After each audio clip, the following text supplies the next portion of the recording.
New York میں Pakistani American community کی معروف کاروباری شخصیت علاؤالدین چودھری کی والدہ کو نیو جرسی کے مقامی قبرستان میں سپرد خاک کر دیا گیا۔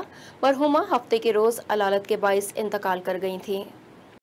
نیو یارک میں پاکستانی امریکن کمیونٹی کی معروف کاروباری شخصیت علاؤالدین چودھری اور صلاح الدین چودھری کی والدہ محترمہ امطل حفیظ 77 برس کی عمر میں علالت کے باعث ہفتے کے روز بروکلن کے مقامی اسپتال میں دوران علاج انتقال کر گئی تھیں۔ مرحومہ کی نماز جنازہ قاری اسامہ کی امامت میں مکی مسجد میں ادا کی گئی۔ نماز جنازہ میں رشتہ دار اور احباب سمیت کمیونٹی کے افراد نے بڑی تعداد میں شرکت کی۔ قاری اسامہ نے اپنے بیان میں ماں کے کردار اور اہمیت پر روشنی ڈالی۔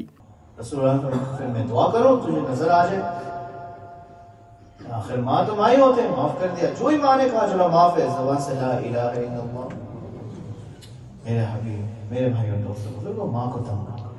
بعد نماز جنازہ مرحومہ کی مغفرت اور بلندی درجات کے لیے دعا بھی کی گئی۔ اللہ جنت الفردوس میں اعلیٰ مقام عطا فرما، آنے والے تمام منازلوں کو سہولت اور آسانی فرما۔ یا اللہ ان کے قبر کو منور فرما، قبر کے ساتھ جنت کے ساتھ تعلق فرما۔ مرحومہ نے 2 بیٹوں اور 3 بیٹیوں کو سوگوار چھوڑا ہے۔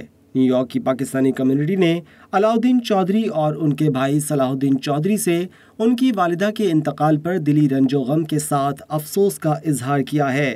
کمیونٹی کا کہنا ہے کہ وہ دکھ کی اس گھڑی میں ان کے ساتھ برابر کے شریک ہیں۔